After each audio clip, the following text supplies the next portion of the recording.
का ये सखी का हो? अरे ससुरेश कब आओ हो? अब का बताई कब आए तो हैं?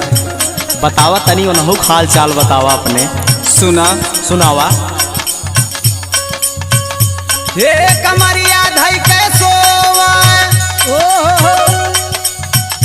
हे कमरिया धई के सोवा, सोवा मोर बालमुआ कमरिया धई के सोवा, सोवा मोर बालमुआ कमरिया धई के सोवा, सोवा मोर बालमुआ कमरिया धई के सोवा। हे कमरिया धई के सोवा बाबा, हरे कमरिया धई के सोवा, सोवा मोर बालमुआ कमरिया धई के सोवा, सोवा मोर बालमुआ कमरिया धई के सोवा, सोवा मोर बालमुआ कमरिया धई के सोवा। तो ई बात बस सखी। हाँ और सुना सुनावा। अरे पहली पठौनी जब गहली गवनावा, गैले गवनावा हो, गैले गवनावा, गैले गवनावा हो, गैले गवनावा।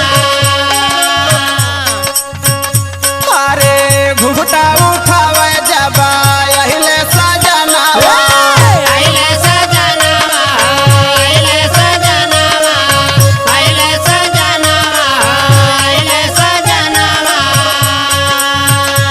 अरे पहली पठौनी जब गहली गवनावा, घुघटा उठावे जब अहिले सजनावा,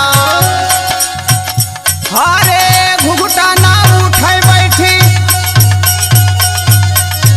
अरे घुघटा ना उठाई बैठी, सारी रतिया जो है सोए मोर बालमुआ कमरिया धई के सोए, सोवा मोर बालमुआ कमरिया धई के सोवा, सोवा मोर बालमुआ कमरिया धई के सोवा।